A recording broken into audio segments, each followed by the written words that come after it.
രാജേശ്വരി, എന്താ നീ വിയർത്തിരിക്കുന്നേ? എന്തു പറ്റി? കണ്ണടയ്ക്കുമ്പോ എന്തൊക്കെയോ ദുസ്വപ്നങ്ങളാണ് കാണുന്നത്. എനിക്ക് വല്ലാതെ പേടിയാവുന്നു. പേടിക്കണ്ട, നീ മനസ്സിൽ ഓരോന്ന് ചിന്തിച്ചിട്ടാ ഈ വെള്ളം കുടിക്കേ.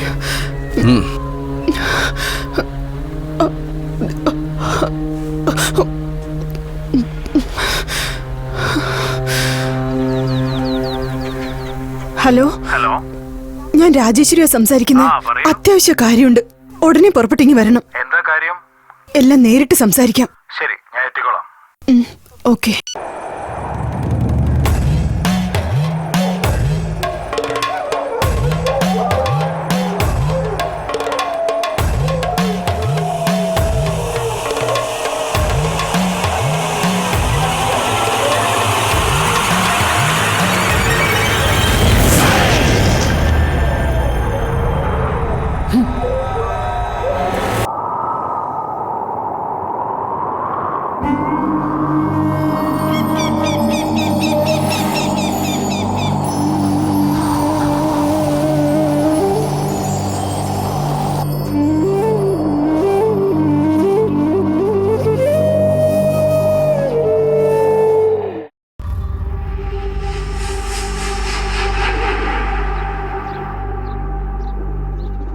നമസ്കാരം തിരുമേനി. നമസ്കാരം. രാജേശ്വരിക്ക് സുഖം തന്നെയല്ലേ? സുഖമാണെന്ന് പറയാൻ കഴിയില്ല. രാത്രി ഒന്നും ഉറങ്ങാൻ കഴിയുന്നില്ല. കണ്ണടച്ച ദുസ്വപ്നം കാണും. നീ ചെയ്ത പാപങ്ങളുടെ ഫലമാണിതൊക്കെ. ശരി, ഈ ഏലസ് വീടിന്റെ ഉത്തരത്തിൽ കെട്ടിക്കോളൂ. ഞാനെന്നാ പൊക്കോട്ടെ. ശരി തിരുമേനി.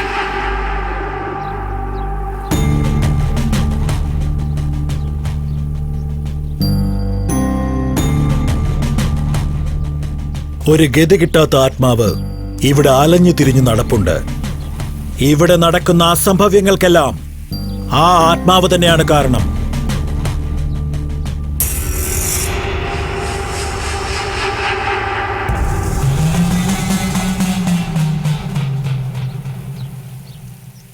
ഈ നാട്ടിൽ പണി തീരാത്ത എന്തെങ്കിലും സംഭവങ്ങളുണ്ടോ? മനസ്സിലായില്ലല്ലോ. ഒരു പണി മുഴുവിപ്പിക്കാതെ എന്തെങ്കിലും വിട്ടുപോയിട്ടുണ്ടോ? അതായത് ദൈവത്തിന്റെ എന്തെങ്കിലും? അതെ സ്വാമി, പല വർഷങ്ങൾക്ക് മുൻപ് തുടങ്ങിയ ദേവി വിഗ്രഹം പകുതിയിൽ വെച്ച് നിർത്തിക്കളഞ്ഞു സ്വാമി. ഞങ്ങൾ ആരൊക്കെയോ വിളിച്ചുകൊണ്ടുവന്ന് നോക്കി സ്വാമി, ഒന്നും ചെയ്യാൻ കഴിഞ്ഞില്ല. അതും മറികടന്ന് എന്തെങ്കിലും ചെയ്താൽ എന്തൊക്കെയോ അനർത്ഥങ്ങൾ നടക്കും. ഈ ശില്പത്തിന്റെ പണി മുഴുവിപ്പിക്കാതെ പോയാ ആ ശില്പി ഇവിടെ വരണം.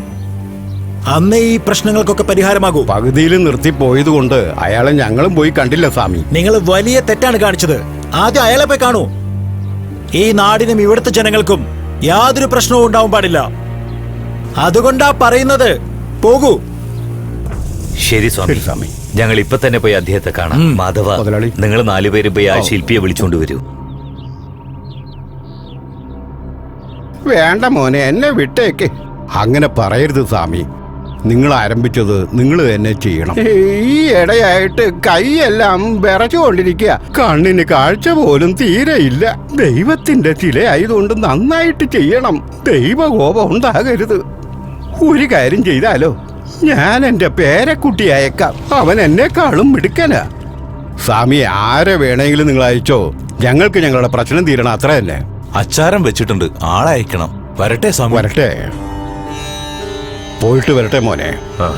പോയി വരാം മോനെ. ശരി. ആരൊക്കെ ആരാ മുത്തശ്ശ? എന്തിനാ വന്നത്? മുത്തശ്ശ, എന്തിനാ അച്ചാരം വാങ്ങിച്ചേ? ഞാൻ പുറത്തെ ജോലിക്ക് പോയില്ലെന്നറിയാലോ. ഏറ്റെടുത്ത ജോലി പകുതിയിൽ നിർത്തിയിട്ട് വന്ന പാപമാണ് മോനെ. ആ പാപം ഞാൻ വർഷങ്ങൾക്ക് മുമ്പ് ചെയ്തിട്ടുണ്ട്. എന്ത് പാപം ചെയ്തിട്ട് വന്നുവെന്നോ? നിനക്ക് മനസ്സിലാകില്ല. ഞാൻ ചെയ്ത പാപത്തിന് നീ വരുമെന്ന് സത്യം ചെയ്തിട്ട് വന്നിരിക്കുക. എന്താ മുത്തശ്ശായി പറയുന്നേ? വിശ്വ, എന്റെ പഴയ മുറിയിലെ ഒരു മരത്തിന്റെ പെട്ടിയുണ്ട്, അതെടുത്തോണ്ട് വാ.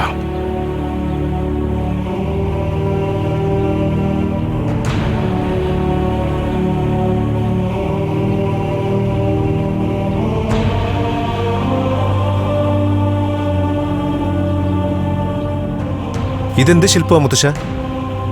ഇതാണ് നിന്നെ പ്രസവിച്ച അമ്മ. അമ്മയുടെ പേര് മാസാനി.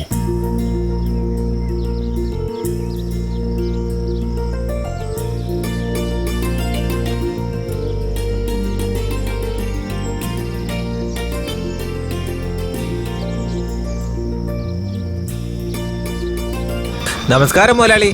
നമസ്കാരം മുതലാളി. നമസ്കാരം മുതലാളി. നമസ്കാരം മുതലാളി. എല്ലാവർക്കും സുഖം തന്നെയല്ലേ? സുഖാണ് മോനെ.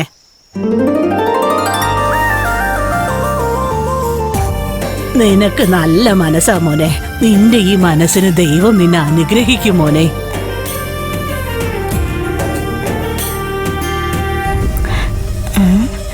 ഇത് കൊച്ചുമുതലാളിയുടെ മോതിരല്ലേ?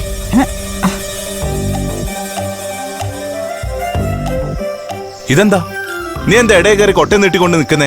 അതെ, കൂലി അങ്ങോട്ട് അളന്നാ മതി, അല്ലാതെ മുഖം നോക്കേണ്ട കാര്യമില്ല. നീയൊരു വായാടിയല്ലേ? മര്യാദക്ക് ജോലി ചെയ്യുന്നുണ്ടോ നോക്കിയതാ. അതെന്താ അങ്ങനെ പറഞ്ഞ്? 10 ആള് ചെയ്യേണ്ട ജോലി ഞാൻ ഒറ്റയ്ക്ക് ചെയ്തിട്ട് വന്നിരിക്കുക. അതിനുവേണ്ടി 10 ആളുടെ കൂലി നിനക്ക് തരണമെന്നാണോ? പൊയ്ക്കോ പൊയ്ക്കോ, മര്യാദക്ക് പൊയ്ക്കോ. ആഹാ, പോണ പോക്ക് കണ്ടില്ലേ പെണ്ണിന്റെ? മുതലാളി എടാ, എന്താ തരുന്നേ? എന്റെ മോതിരം കാണുന്നില്ലല്ലോ. മോതിരോ? ആ, ചിലപ്പോ നെല്ലളക്കുമ്പോ കൊട്ടയിൽ അങ്ങനെ പോയി കാണും. ശരി, പോട്ടെ. എല്ലാരും നിക്ക്. മുതലാളിയുടെ മോതിരം കാണാണ്ടേ എല്ലാരും അവരുടെ കൊട്ടയെടുത്ത് ഇവിടെ വെക്ക്. എന്തിനാ നോക്കുന്നേ? ആരെങ്കിലും എടുത്തു ഞാൻ അറിഞ്ഞ അവളെ ഉണ്ടല്ലോ. എന്താ മുതലാളി ഇത്? മോതിരം അഴിച്ച് ഞങ്ങളുടെ കൊട്ടയിലിട്ട പോലെയാണല്ലോ സംസാരിക്കുന്നേ. നോക്കട്ടെ കൊട്ടയിൽ വീണോന്ന്. മാസാനി, ആ, നെല്ല് കുലിയായിട്ട് വാങ്ങിക്കുമ്പോ എന്റെ കൊട്ടയിലാ മോതിരം വീണത്. അതിപ്പോ എന്റെ കയ്യിലുള്ളത്. എന്തിനാടി ഇങ്ങനെ ചെയ്ത്? അവരറിഞ്ഞ എന്താ സംഭവിക്കാന്ന് നിനക്കറിയില്ലേ? ഇനിയിപ്പൊ എന്ത് ചെയ്യും മാസാനി? അറിഞ്ഞ എന്റെ മാനം പോവും. നിന്റെ മാനം മാത്രല്ല, നമ്മുടെ മൊത്തം ആളുകളുടെ മാനം പോവും. എന്താ മുതലാളി ഇത്? നിങ്ങളുടെ പാടത്ത് പണിക്ക് വന്ന ഞങ്ങളെ കള്ളന്മാരാക്കോ നിങ്ങള്? അല്ല, അത് പിന്നെ മോതിരം എവിടെയാ? അതല്ല മുതലാളി, ഒരു സാധനം കാണാതായ അത് തിരിച്ചു കിട്ടണമെങ്കിൽ നമ്മുടെ മനസ്സിൽ ഇഷ്ടദേവനെ മനസ്സൊരുക്കി പ്രാർത്ഥിച്ചാൽ കാണാതെ പോയ സാധനം തിരിച്ചു കിട്ടും. ഞങ്ങളൊക്കെ അങ്ങനെയാ. നീ പറയുന്നത് എനിക്ക് മനസ്സിലാവുന്നില്ല. നിങ്ങളുടെ മോതിരം ഞാൻ കണ്ടുപിടിച്ചു തരട്ടെ? നീ കണ്ടുപിടിച്ചോ? അതെങ്ങനെയാ? സ്വർണമല ദേവി ഞങ്ങളുടെ കുലദൈവം, ശക്തിയുള്ള ദേവി, അഗ്നിയാണ് ദേവി, വായുവാണ് ദേവി, പ്രാർത്ഥിക്കുവിൻ ദേവിയെ, കാണാതെ പോയ മോതിരം കൊണ്ടുതരും ദേവി. കൈ നീട്ടിക്കേ. നീട്ടിക്കോടാ. അന്വേഷണം എന്ന് പറഞ്ഞു വന്ന എല്ലാരും സംശയിക്കില്ലേ? ആ, അതൊക്കെ പോട്ടെ, നിങ്ങളും കൈ നീട്ട്. ഞാനും കൈ നീട്ടണോ? പോയത് എന്റെ മോതിരല്ലേ? ഞങ്ങള് മാത്രം പ്രാർത്ഥിച്ചിട്ട് കിട്ടിയില്ലെങ്കിൽ പിന്നെ കുറ്റം പറയരുത്. നീ ആള് കൊള്ളാലോ പെണ്ണെ. ഈ മഞ്ഞളിന്റെ കൂടെ മോതിരവും വെള്ളത്തിൽ ചേർത്ത് കലക്കിക്കൊള്ളാം.